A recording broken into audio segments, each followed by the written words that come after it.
स्वभावचिन्मयानन्दम् कृपापूर्णम् जगत्पतिम् हरिषड्वर्गजेतारम् नित्यानन्दगुरुम् भजे स्वभावचिन्मयानन्दम्. Now, this sutra is delivered to us to give you the understanding or the consciousness of Shiva, to reproduce the inner space of a Shiva. Means, when you fall in love with the whole, when you go beyond the mind stuff as described in this sutra, suddenly you will realize whatever is happening is auspicious.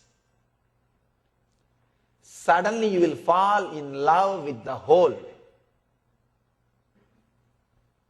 I want to tell you, what is the reason that we are not able to fall in love with the whole? We are only falling in love with parts, not whole.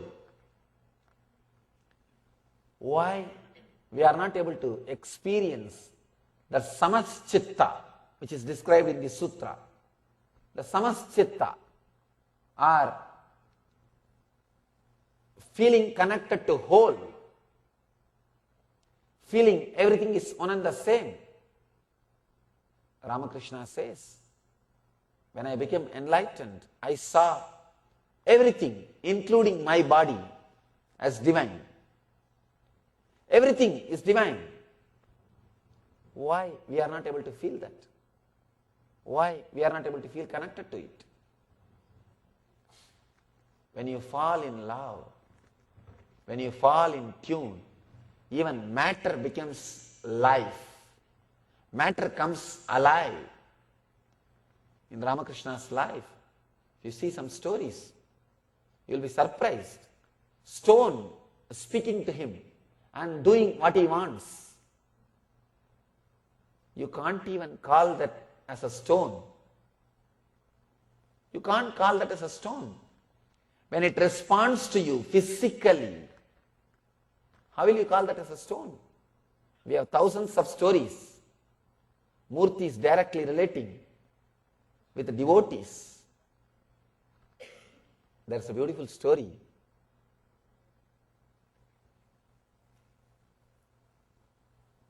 of a devotee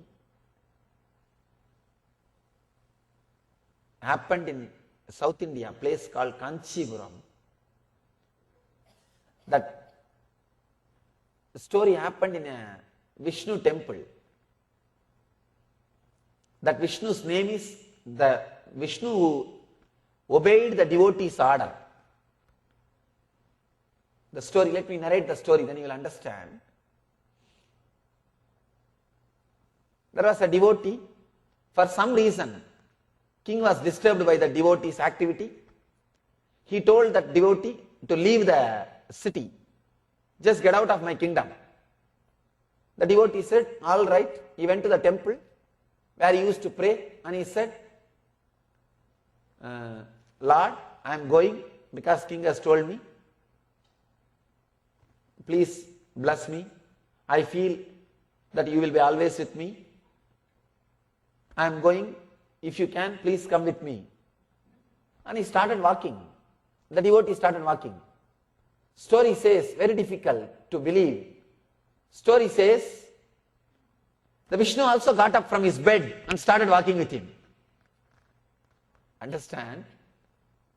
For a logical person, very difficult. The Vishnu also starts walking with the devotee. The king heard that the Vishnu is leaving, is walking. He ran and came to the temple and fell at the feet of the devotee and said, no, please don't leave. I understood your greatness now. Then the devotee says, all right, I'll stay here. Please, you also rest.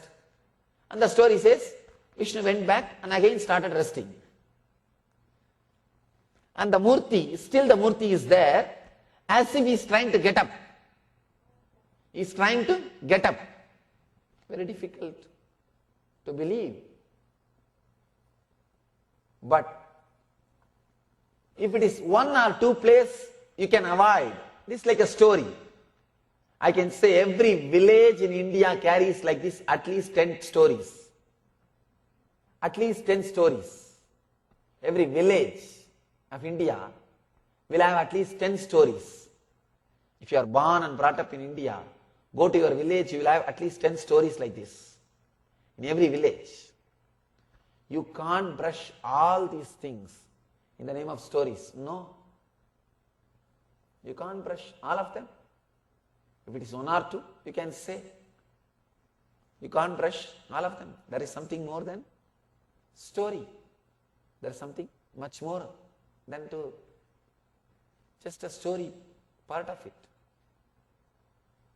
When you are in love, even Murti, a statue, can respond to you, can connect with you, relate with you.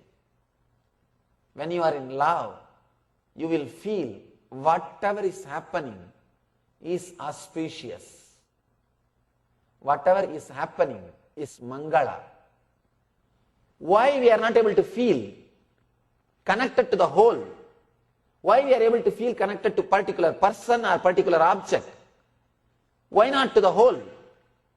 If it is to a particular person or particular object, it's not devotion.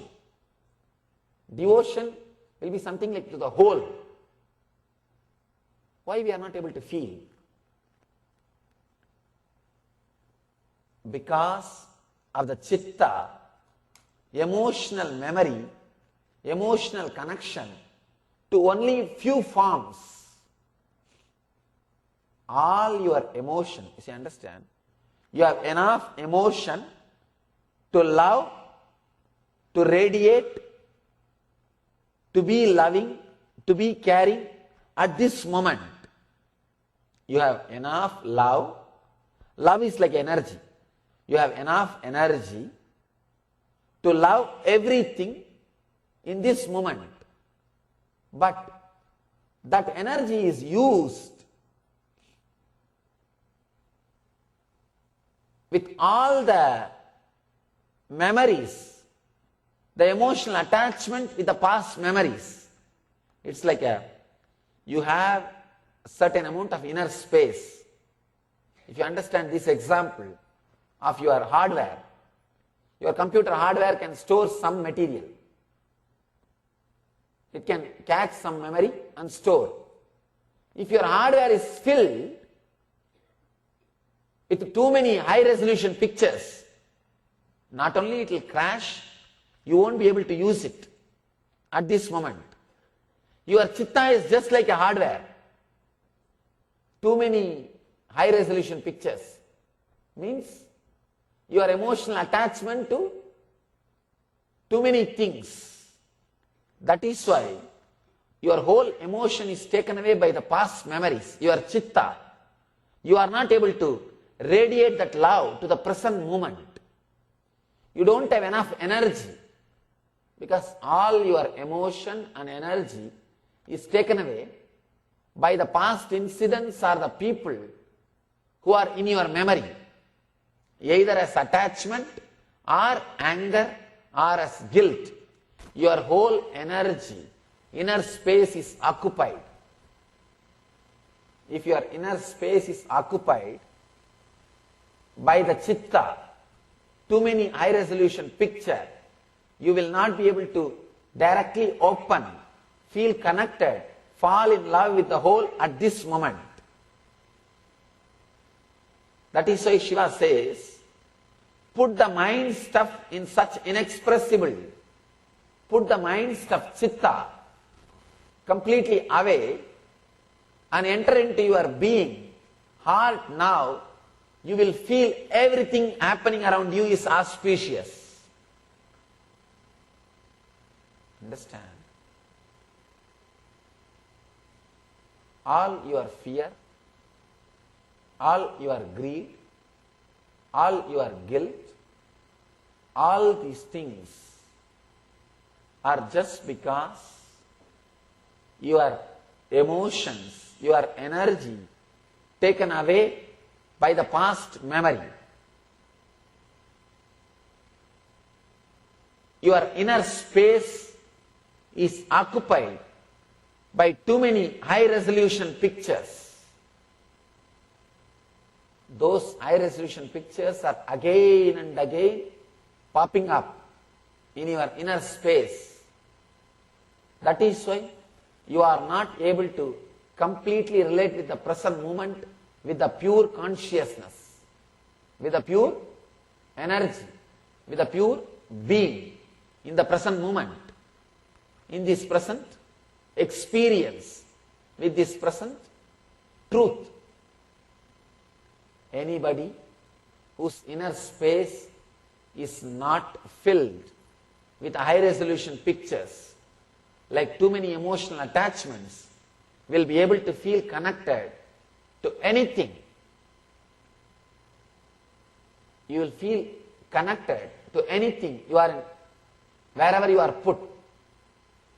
The other day, in a meditation camp, I was telling,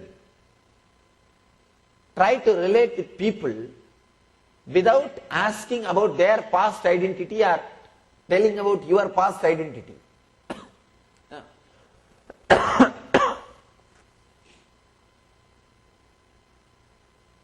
Why can't we love somebody just because he is in front of you? You can't love somebody just because he is in front of you.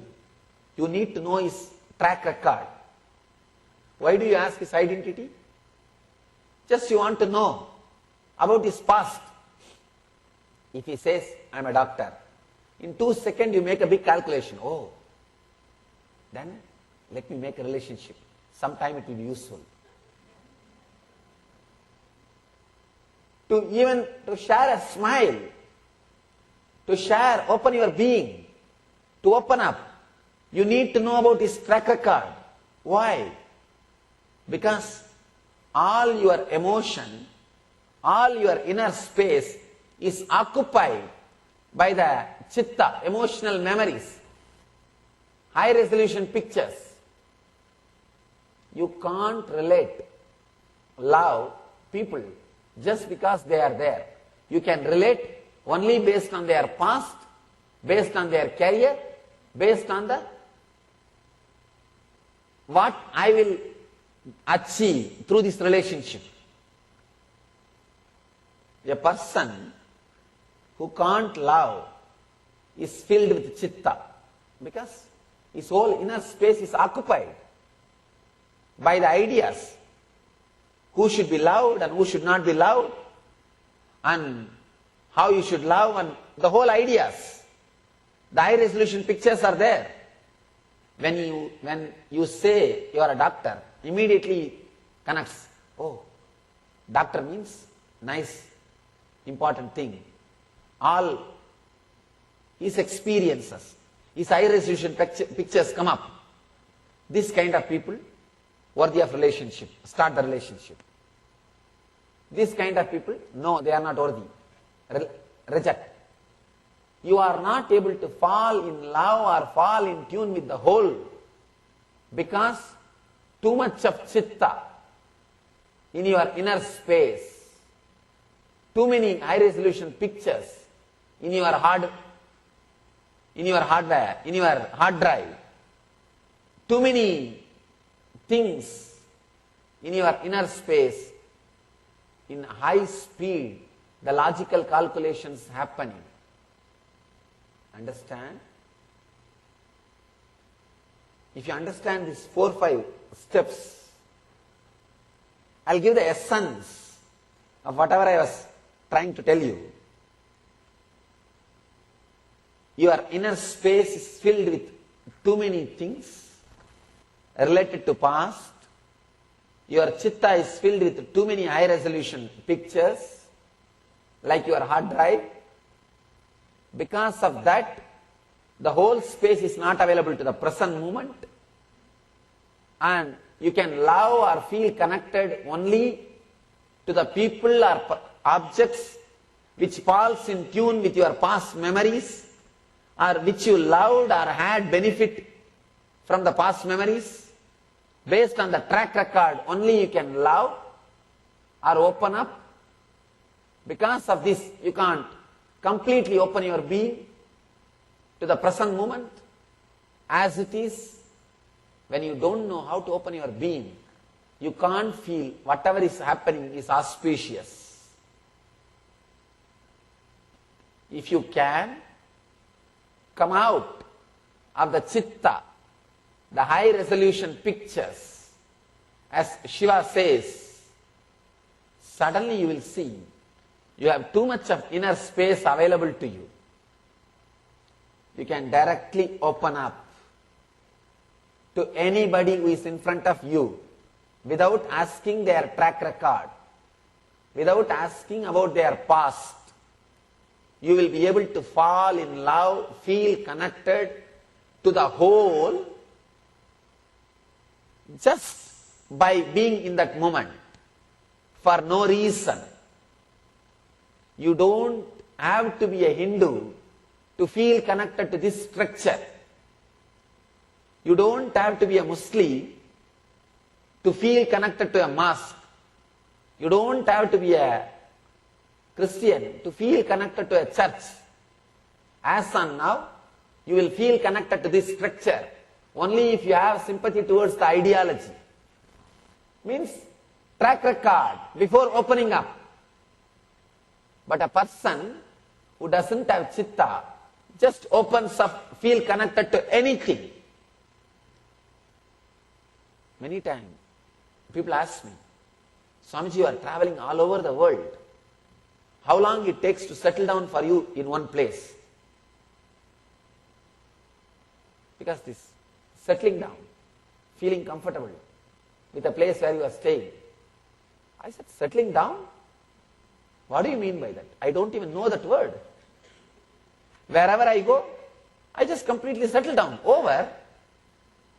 If I stretch my hand, food, eating. If I stretch my leg, sleeping. That's all. Rest. There's nothing like settling down. If you are feeling connected to one home, you can't settle down in the other home. It will take time. Either you should feel some resemblance to your home, or you should create some resemblance to your home. Only then you can relax and rest. Not only me, the who is traveling with me. For them, this idea itself is lost. If you don't have one home, you will feel homely with the whole world. If you don't have few friends or relatives, you will feel related or friendly with the whole world. That's why Shankara says, Mata cha Parvati Devi Pita Devo Maheshwara Bandava Shivabhaktascha Swadesho Bhavanatrayam. When the cosmic father Shiva becomes your father, when the cosmic mother Devi becomes your mother, whole cosmos becomes your home, and the whole population becomes your friends and relatives. Understand, here Shiva is expressing to remove the chitta, the past memory, track record of feeling connected to one object, one person, one place, few objects, few persons, few places. Suddenly you will see, you feel connected to the whole, you feel connected to all, you feel connected to everything. Whenever you feel connected to something, you see the auspicious thing of that. You will feel the auspicious part of that.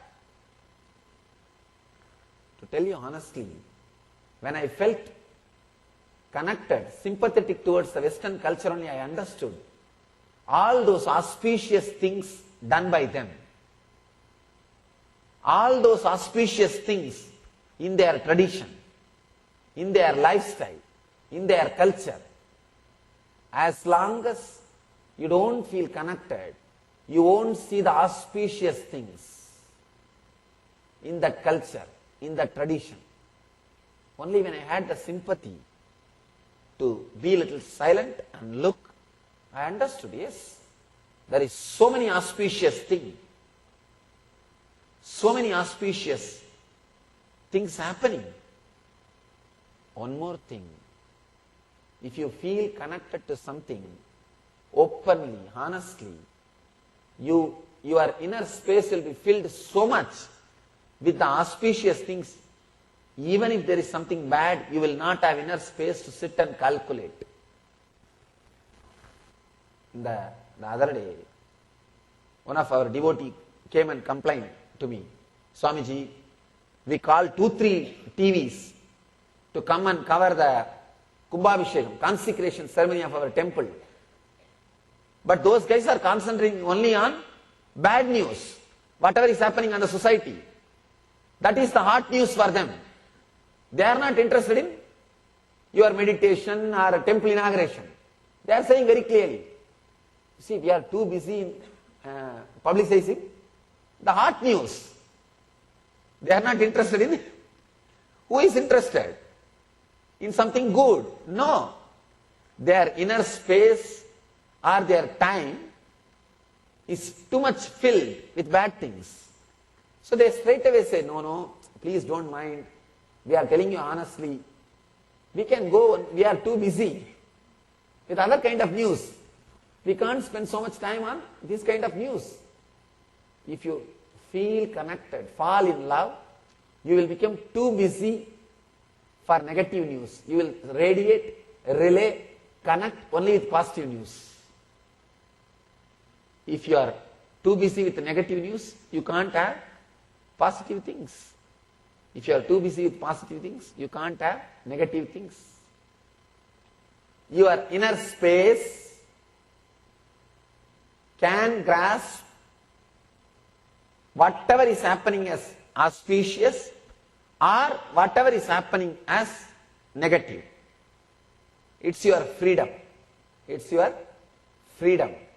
Now, you need to take the responsibility. You need to understand what way you should look at the world. I tell you, if you live with the mood or idea of whatever is happening is auspicious, you may not have outer world wealth, but you will live like a god on the planet Earth. You will live like a god on the planet Earth. You will live like a flower on the planet Earth. You will add so much of auspiciousness to the planet Earth. You are blessing to a planet Earth. You will be a blessing to the planet Earth. That's what the tradition says, Tirthe Kurvandi Tirtinaha.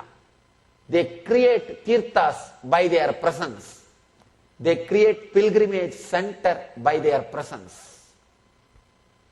Person who feels everything is auspicious creates pilgrimage centers by their presence. You will be a great blessing to the planet Earth. You will be a great blessing to the whole cosmos. Here Shiva says, put mind stuff in such an inexpressible fineness above. He says, the chitta, to be just moved away. Just see, go through your chitta, wherever too much of your emotions are connected to one particular picture. Just go through those memories consciously and consciously decide to remove too much of emotional attachment from those memories. You may ask, how can I find out which memory I am emotionally attached? Any memory or frame, picture comes up in your mind again and again, you are connected to that negatively or positively. That's all. Any emotional memory comes to you again and again in your mind, you are attached to it negatively or positively. through fear or through greed. You are connected to it. Now, it's your responsibility to go through all those memories. If you are afraid of some memories, sit and let you feel frightened. Don't try to push them away. If you are afraid of ghost, just sit and meditate on ghost. If you are afraid of snake, sit and meditate on snake. If you are afraid of death, sit and meditate on death. Anything with which you are negatively connected, your emotional memories are attached, your emotional attachment, sit and meditate on it. Same way, attachment through greed, it will be attachment through fear or attachment through greed. Attachment through fear is what we call hatred. Hatred is also attachment, understand. In Bhagavatam, they say you can become enlightened even hating God. It's little difficult, it will be suffering, that's all. But the enlightenment can be achieved by hating God. 3 people have achieved enlightenment by hating God. Only Shishubala, Gamsa and Karna. All 3 achieved enlightenment. Just hating God. Just hating. See, Shishubala used to abuse Krishna. Abusing, he always remembered Krishna. And same way, Gamsa, he always remembers Krishna because he has to kill him. He is afraid that Krishna will kill him. That fear, he is always remembering Krishna and he became enlightened. And Karna, just out of the vengeance, Karna knows Krishna is the power on the other side. So just constantly remembering that he is the enemy, he became enlightened. The story says, beautiful story. Let me tell that story, you will understand. Actually, the security guards of Vishnu, Jaya and Vijaya, disrespected Narada. Narada is a great devotee. When Narada came to see Vishnu, Narada said, please inform Bhagavan that I am waiting to see him. These guys said, no, Bhagavan is resting, you will not be having darshan now. Narada said, if you can, you see, if he doesn't want to see me, I have no problem, I will go away. But as a security guard, it is your responsibility to inform that I am waiting. The same problem which happens with me also. If I am resting, sometimes these guys, out of their laziness, they will not come and inform me. See, this Jaya and Vijaya did not go and inform Vishnu about the Narada's arrival, not because of respect for that Vishnu is really resting.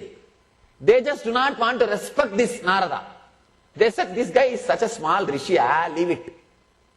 The Narada was not too impressive. With Indra, these guys wouldn't have played the same game. Indra was very impressive with all the jewels and all the power. See, the Jaya and Vijaya, security guards saying no to Narada because of Vishnu's resting wouldn't have been bad. If that is the reason. With Indra also these guys would have done the same thing. But these guys did. These guys told no to Narada just because Narada was not too impressive. Narada understood that. He said, you see, if you tell me you will not allow because of your love for Vishnu, I have no problem. Then I should be obeying your orders. But you told no to me because you judged me. Let both of you go to planet Earth and live like a human beings. Let you lose the nearness of the master. You guys are not qualified to be around the master. He cursed. When a devotee curses, it will become reality, truth. Then both the Jaya Vijaya fell at the feet of Narada said, please forgive us. What you said is true. We wouldn't have done this to Indra or a king. We did this to you because you are not really impressing us. You are not impressing us enough to go and tell master that you are here. Because you are a simple rishi. You are a simple sadhu. Please forgive us. We realize our mistake. Narada said, curse given is given. Nothing can be done. Go and ask Vishnu. He may relieve you. He may help you. I can't do anything. They go to Vishnu and cry. Vishnu asks, nothing can be done. The devotee's curse will come true. Understand. Be very clear. When you are a security guard of a master, or when you are an organizer of a spiritual organization, or when you are a trustee of a spiritual religious organization, be very careful. Never disrespect a devotee because he is not able to impress you. It is dangerous. Even God cannot save you. I always tell my organizers, do not disrespect devotees. Even I can't save you. Even I can't save you. Understand? If you are thinking, oh, I am working for God, I will be protected. Yes, you will be if you are dharmic. If you are dharmic. And don't think all your actions are acknowledged by the master or the divine. So, Bhagavan says, no. You guys have done a mistake. You guys have done a mistake. The devotee's curse will come true. I can help you only in one way. Because you guys have served me, I can help you in one way. Either you can take 100 human births and live as my devotees, then come back. Or 3 human births, you will live as my enemies and come back. What do you want? 100 lives as a devotees will be so joyful, beautiful, but too much time you have to be away from master. Too much time, it will be joyful. But 3 devotees, 3 lifetime as enemies, less time you will be away from master, but too intense, too painful. It will be too painful, too much suffering. These guys opted, even if it is too much suffering, it's okay. We will come back quickly. We want 3 lives. 3 lives as your enemy. We will come back quickly. We don't want, even if it is too painful, it's okay. Then Bhagavatam says, these 2, Jaya Vijaya only, came to planet Earth as Hiranya and Hiranyaksha and killed by Narasimha. Came back. Again, Gamsa and Sishuvala, killed by Sri Krishna, came back. And again, Ravana and Kumbhakarna, killed by Rama and came back. Understand? Even being an enemy, you can become enlightened. Even by being an enemy, you can become enlightened. But very difficult. Painful. What I want to say, even hatred is attachment. Even hatred is emotional memory. Whether you are attached to something through hatred or through greed, go through those memories. Go through those memories. Relive them. Meditate on them. If you are attached to somebody out of love, sit and meditate. Suddenly you will see the frame or the form or the figure is getting slowly detached from the emotion. The emotions are getting purified from the pictures. Just remove the pictures, whether it is hatred or love, from your emotion. You will see your whole emotion, inner space is available to you without any pictures attached to it. In pure form. In pure form. Reclaiming your inner space without any emotional attachment, any memories emotionally connected to it, is what? Achieving the state of Shiva. Here, Shiva wants that only. You can reclaim your emotional being, inner space from all those memories which are having your inner space for themselves. Now, too many emotional memories are occupying your inner space and very less space is left for you. That is why you feel so much suffocated. All those fellows are sitting inside and fighting. You don't have space to relax. By meditating on them, liberate yourself. Let the greed or fear from those memories be taken away so that your inner space will be reclaimed for yourself. Understand? It's a very powerful technique. This technique can't be done in one place. This is supposed to be done by you constantly. This is like a technique to be practiced every day in your day-to-day life. Again and again. Whenever you are stuck with some emotional memory, sit with it and meditate on it. Consciously go into it. Whether it is fear or love or greed. Let your inner space be disconnected, purified from the emotional memory.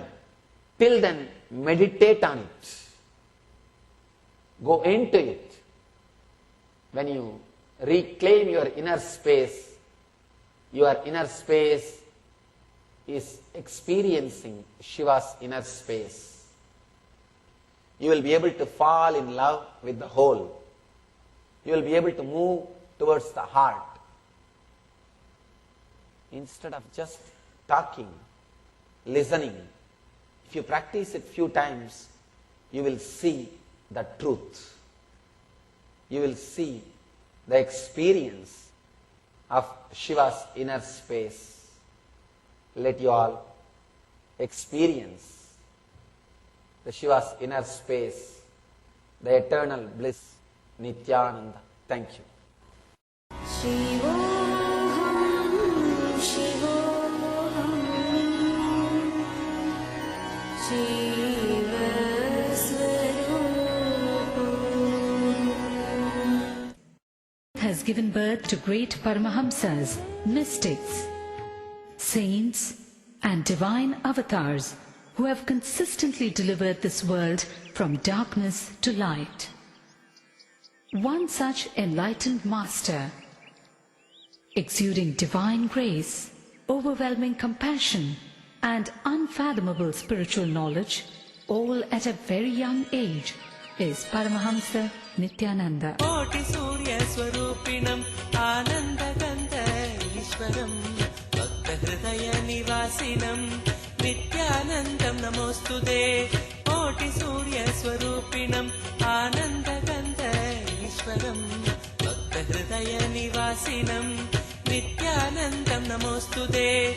Nityananda was born as Rajashekharan, the second son of his parents Arunachalam and Lokanayaki in the temple town of Tiruvannamalai, South India.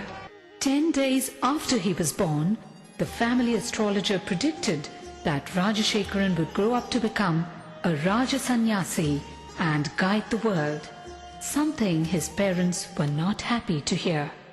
At the age of 10, Rajashekharan was initiated by Raghupati Yogi. In his moment of initiation, Rajashekharan was blessed with a vision of Parashakti. He went home and carved the vision he had in soapstone.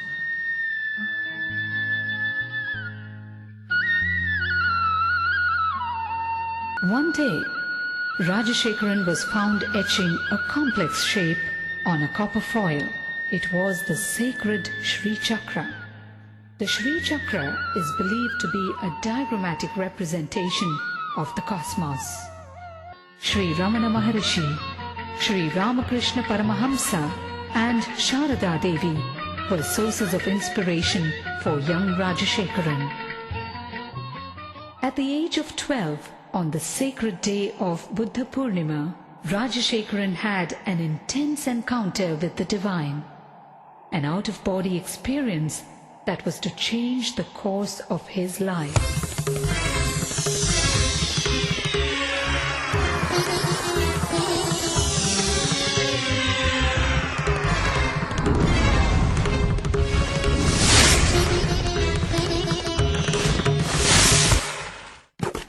By his 17th year, Rajashekharan's spiritual quest became too fierce to be ignored. He left home on a journey of arduous self-discovery with no assurance whatsoever, but only a glimpse of the divine he received at the age of 12. He wandered far and wide, studying and practicing meditation, from Tapovan in the Himalayas to Kanyakumari in the south, from Dwarka in the west to Ganga Sagar in the east. He wandered for 7 years in India and in Nepal. With just 2 pieces of clothing and a kamandalu, a holy water jug, and with no idea of where his next meal would be. One day in Gaurikund, he beheld a breathtaking vision. A young man with a glowing countenance and flowing locks was walking towards him with long strides and divine grace. Wonderstruck and gazing at him, Rajashekharan realized that this was none other than Mahavtar Babaji, the enlightened master dwelling in the Himalayas for thousands of years in perpetual youth. It was this great saint who looked at him and uttered the name Paramahamsa Sri Nityananda, an enlightened being in a physical body, young at heart but wise in mind. Rajashekharan undertook years of rigorous penance, intense meditation practices, and in-depth study of yoga, tantra, Vedanta, and Shaiva philosophies before he attained the ultimate state of consciousness, the state of Nityananda, or eternal bliss. Word of the charismatic saint rode the winds in every direction. People visited Nityananda from far and near. Effortlessly, he won their hearts.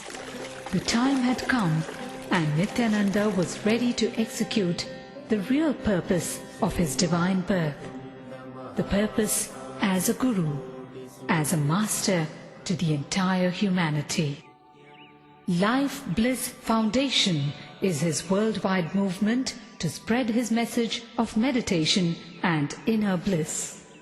With its spiritual nerve center in Bangalore, India, and its Western Hemisphere headquarters in Los Angeles, USA, it operates through 1,000 centers and over 78 upcoming ashrams in 30 countries, causing transformation of humanity through transformation of the individual.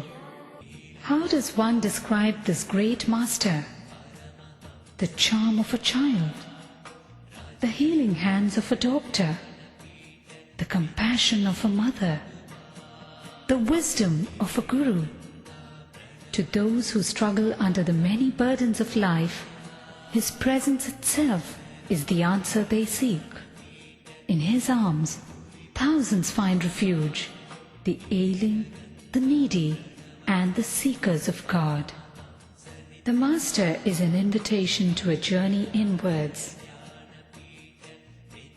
In his own words, "Just allow me to light your being, then you will know that you are pure consciousness and your being pure bliss." Nityam Sharanam Gacchami Dhyanam Sharanam गच्छामि आनन्दं शरणं गच्छामि नित्यानन्दं शरणं गच्छामि नित्यं चरणं गच्छामि ध्यानं चरणं गच्छामि आनन्दं चरणं गच्छामि नित्यानन्दं चरणं गच्छामि नित्यं शरणं गच्छामि ध्यानं शरणं गच्छामि आनन्दं शरणं गच्छामि नित्यानन्दं शरणं गच्छामि